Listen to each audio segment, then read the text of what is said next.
박정희 대통령의 자주국방 프로젝트. 이것은 1970년 논의된 미군의 베트남 철수 계획이 불러온 위기의식에서 비롯되었습니다. 당시 미국은 베트남 공산화 저지를 위해 지구 반대편까지 와서 싸우고 있었지만 그들 수뇌부에서는 더 이상 실익이 따르지 않는 이 전쟁을 그만두려 하고 있었습니다. 미군의 베트남 철수, 이것은 곧 베트남을 비롯한 인도차이나 지역의 공산화를 방치하겠다는 뜻이었습니다. 당시 박정희는 미국이라는 나라, 정확히 말하자면 서방 글로벌 엘리트들의 의도를 정확히 파악하고 있었습니다. 한반도의 주한미군은 남한의 공산화 저지를 위해 반드시 필요하며 때문에 미국은 정말 고마운 나라이다. 하지만 미국은 동맹국의 안전을 위해 전 세계 방위에 앞장서고 있는 것이 아니다. 전 세계에 자신들의 군대를 진주시키는 것은 자신들의 국익에 따라 결정될 뿐이다. 즉, 대한민국 또한 베트남처럼 되지 않으리라는 보장은 없다. 박정희의 결론은 남한 땅에서도 언제든지 미군이 철수할 수 있다였습니다. 이때부터 그는 미군의 도움 없이도 북한에 의한 한반도 공산화를 저지할 수 있는 강한 군사력을 보유하고자 했습니다. 강한 군대를 갖추기 위해서는 군수물자를 생산해낼 기반 시설과 기술력 등이 요구되었습니다. 특히 북한과 소련, 그리고 미래의 적국으로 돌변할지도 모르는 중국을 대적하기 위하여 핵미사일이라는 가공할 위력의 비대칭 전력을 구축하려 했습니다. 당시 동북아 정세의 흐름을 빠르게 읽고 있었던 일본은 이미 60년대부터 비밀리에 핵 개발을 추진하고 있었습니다. 1967년 일본의 총리였던 사토 에이사쿠, 그는 핵무기를 만들지도 보유하지도 반입하지도 않는다는 비핵 3원칙을 선언함으로써 노벨 평화상을 수상하기도 했지만 미국의 눈을 피해 몰래 핵 개발을 진행하고 있었던 것입니다. 당시 일본은 독일과 협력하여 비밀리에 핵 개발을 진행하고 있었고 독일의 대통령 하인리 리프케 또한 2차 대전 당시 연합국을 상대로 싸운 추축국으로서 일본에 대해 우호적인 입장을 취하고 있었습니다. 정리해보자면 대한민국과 일본은 비밀스럽게 핵 투발 수단을 구축하고 있었던 것입니다. 일본은 핵기술 보유를 위해 2차 대전 당시 자신들의 편에서 싸워준 독일과 협력하여 서로 기술을 교류하고 있던 상황이었습니다.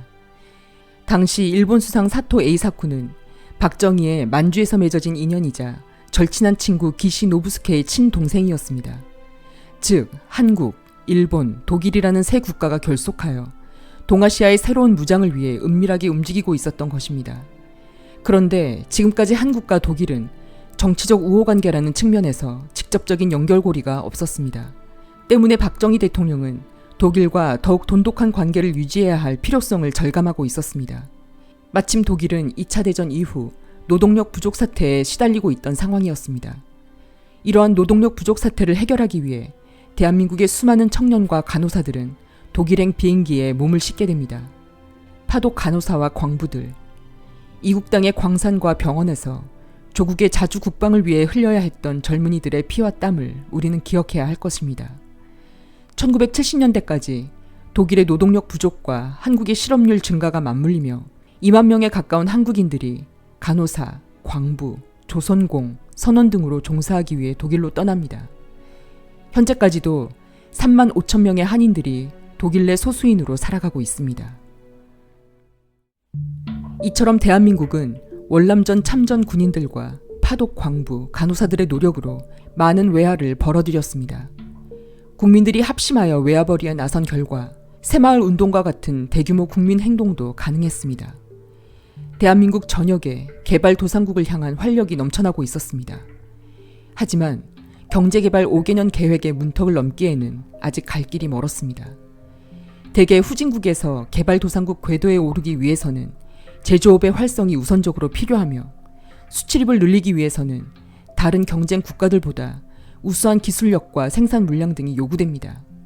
하지만 60년대의 대한민국은 제조업 기반 시설은 물론이거니와 생산 라인과 관련된 그 어떤 인프라도 구축하지 못하고 있던 상황이었습니다. 생산되는 제품이라고 해봤자 간단한 공산품과 샘플품이 전부였고 자주국방은커녕 철광과 자동차, 선박산업 등은 꿈도 꾸지 못하는 상황이었습니다. 후진국이 기간산업을 진행한다는 것은 하늘의 별 따기와도 같은 일이었죠.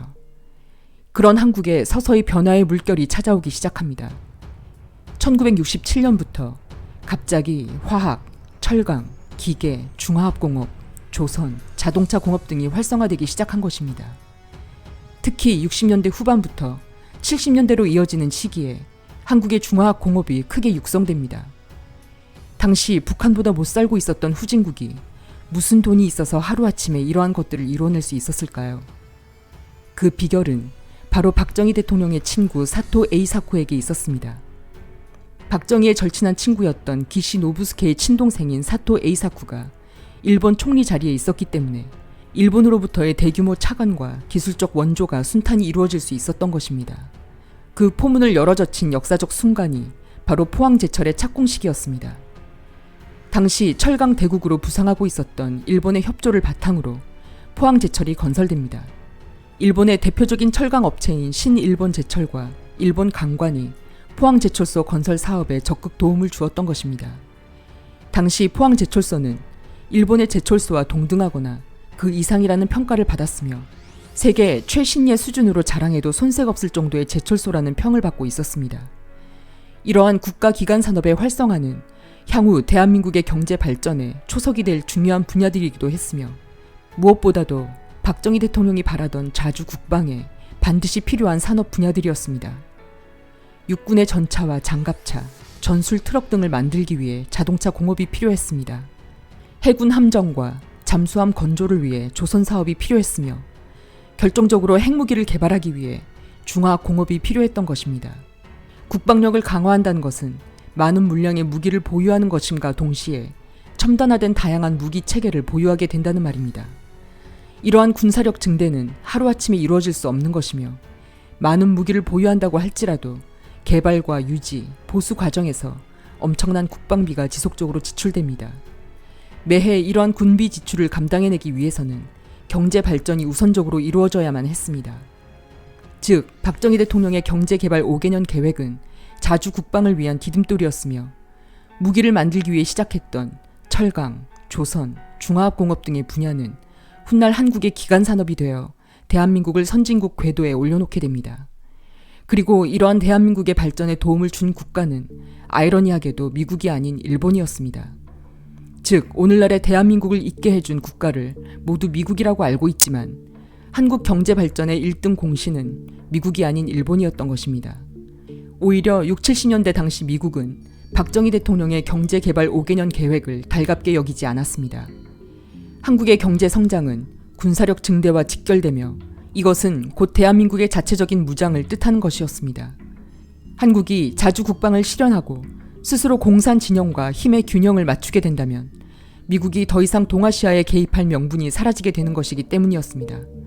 그리고 박정희의 계획을 방해하는 세력은 국내에도 존재했습니다. 김대중. 이상하게도 당시 김대중의 행보는 미국이 박정희 정부에게 취했던 것과 정확히 일치했습니다. 한국의 경제 발전을 방해했고 경부 고속도로 건설을 비롯한 주요 국가 사업마다 회방을 놓는가 하면 국방력 강화, 기간산업 육성 등 박정희의 발걸음 하나하나마다 제동을 걸었습니다.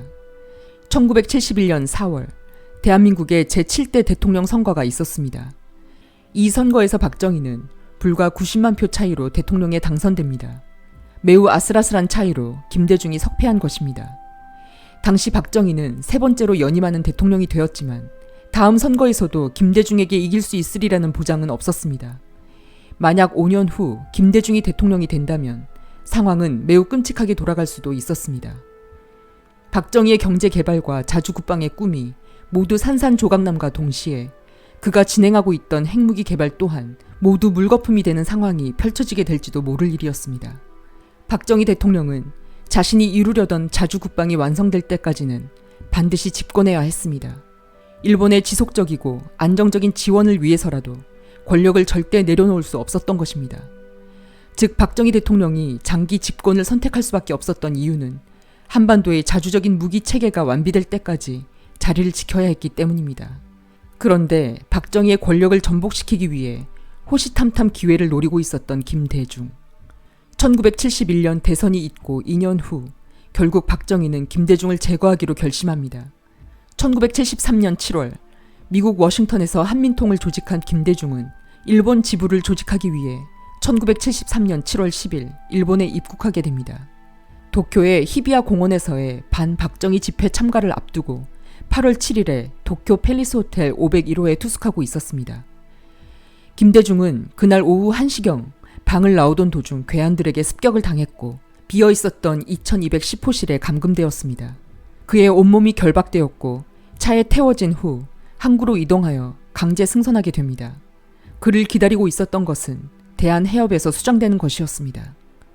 오늘날 많은 사람들은 김대중 납치 사건을 두고 민주화 투사였던 김대중을 제거하려는 유신 독재의 횡포라고 알고 있지만 김대중 납치 사건은 그런 낭만적인 것과는 본질 자체가 다른 사건이었습니다.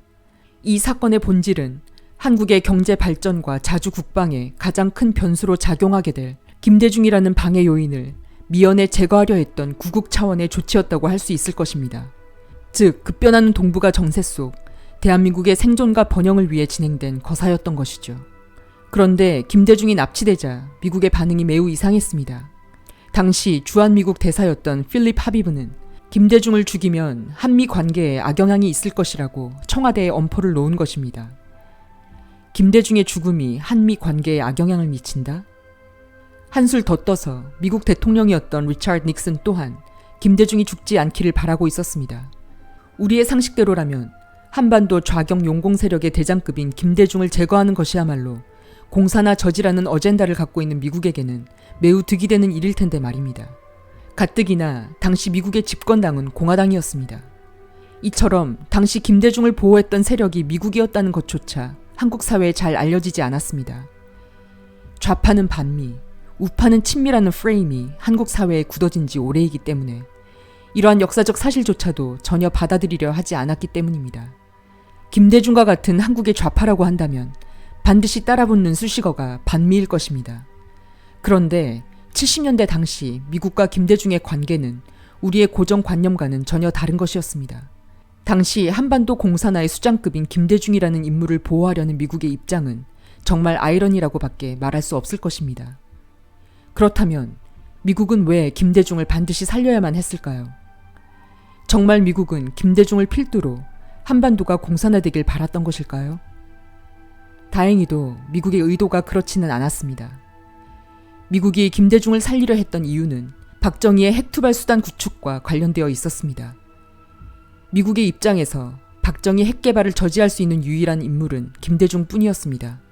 즉, 김대중이 대통령이 됨으로써 박정희가 실권에서 물러나야 핵 개발이 중단되기 때문에 차기 대선에서 반드시 김대중이 당선되어야 했습니다.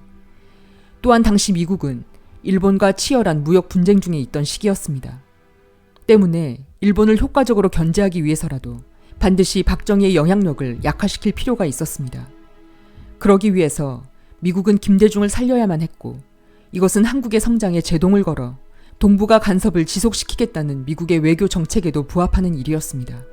즉, 당시 미국의 입장에서 볼 때 자신들의 국익에 도움이 되는 인물은 우익 박정희가 아닌 좌익 김대중이었던 것입니다. 당시 김대중을 구한 1등 공신이라고 평가받는 주한 미국 대사 필립 하비브. 오늘날 그는 한미 동맹의 상징적인 인물로 미국 역사에 기록되어 있습니다. 한반도 좌파의 수괴와도 같은 자를 살리려 길을 썼던 자가 훗날 한미 동맹의 상징적 인물로 추대되고 있는 것입니다. 우리에게 굳어진 우파는 친미, 좌파는 반미라는 고정적 프레임을 고려했을 때 이러한 사실을 납득하기가 좀처럼 쉽지 않습니다. 심지어 당시 미국의 대통령은 공화당의 리처드 닉슨이었습니다. 이것이 바로 한미 동맹의 민낯입니다. 미국은 자신들의 국익을 위해 움직이는 패권국입니다. 특히 미국은 대통령을 초월하는 초당적 집단이 대통령을 결정하는 나라입니다. 미국 대통령이라는 행정기관보다 더 영향력 있는 무소불위의 권세. 그들은 당과 계파에 관계없이 자신들의 이익에 따라 미국을 컨트롤하고 세계를 움직이는 비선 조직입니다. 즉, 미국엔 공화당과 민주당이라는 좌우익 정당이 분명 존재하면서도 결국 큰 물줄기는 하나라는 것입니다. 때때로 이 물줄기에서 이탈하려는 자는 죽음을 면치 못했습니다. 이처럼 김대중이 목숨을 부지할 수 있었던 데에는 미국의 압력이 크게 작용했다고 볼 수 있습니다. 그리고 당시 김대중을 살리려는 움직임은 일본에서도 감지되고 있었습니다. 그가 대한해협에서 수장되기 전 그를 태운 배를 일본 해상자위대가 쫓고 있었습니다. 당시 일본의 수상은 다나카 가쿠에이. 그는 박정희 대통령의 인맥인 사토 에이사쿠 총리의 후임자였습니다. 미국도 모자라 이제 새로운 내각을 구성한 일본까지 합세하여 김대중을 보호하려 하고 있었습니다. 한국의 경제 성장에 큰 도움을 주었던 일본도 이제는 박정희의 반기를 들었던 김대중을 원하고 있었던 것입니다. 박정희 대통령은 졸지의 외교적 고립 상황에 당면해 있었고 미국계 엘리트들은 발빠르게 움직이고 있었습니다. 그리고 이듬해인 1974년 광복절, 유경수 여사가 총에 맞습니다. 3부에서 계속 이어나가도록 하겠습니다. 시청해주셔서 감사합니다.